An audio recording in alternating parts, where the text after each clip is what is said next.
बुरहानपुर जिला मुख्यालय से 5 किलोमीटर दूर ग्राम पंचायत लोनी के वार्ड क्रमांक 8 के रहवासी पहले गंदगी से खासे परेशान थे।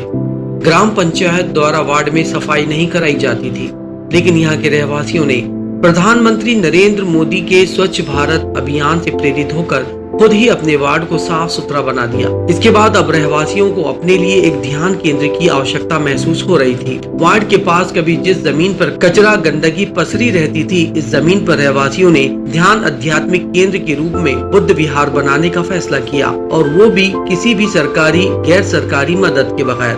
भगवान गौतम बुद्ध के 10 प्रसिद्ध 10 संदेशों में से एक भविष्य के बारे में मत सोचो और अतीत में मत उलझो, सिर्फ वर्तमान में ध्यान दो। जीवन में खुश रहने का यह एक सही तरीका है। शायद इसी संदेश का अनुसरण करते हुए लूनी गांव के वार्ड क्रमांक 8 के रहवासी अपनी समस्या और अपनी आवश्यकता के लिए खुद ही तैयार हैं। 8 नंबर वार्ड निवासी हूँ लोनी।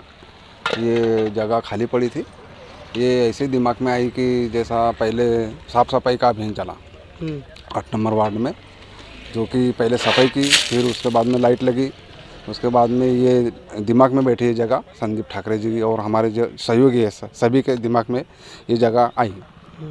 फिर इस जगह के ऊपर सोचा गया कि भाई यहाँ पे गौतम बुद्ध की प्रतिमा का जैसा बुद्धि बैठाने का ये किया हमने सब मिलकर।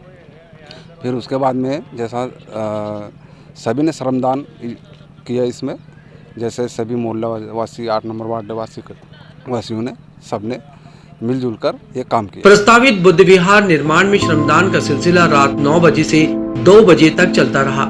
इसमें क्या बूढ़े, क्या जवान, क्या महिला, क्या बच्चे सब जुट जाते हैं।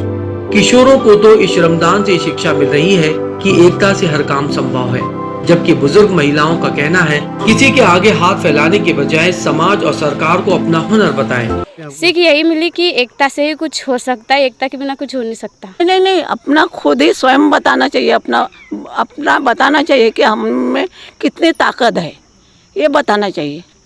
दूसरे के सामने जिंदगानी में कभी हाथ फैलाना नहीं, अपना बताना चाहिए कि भाई हम भी कुछ कर सकते। इस काम के सूत्रधार संदीप ठाकरे के मुताबिक वार्ड में साफ सफाई व्यवस्था, श्रमदान और जागरूकता से करने के बाद ध्यान केंद्र की आवश्यकता महसूस हो रही थी। इस पर ये मन में आया कि क्यों न बुद्ध विहार स्थापित किया जाए।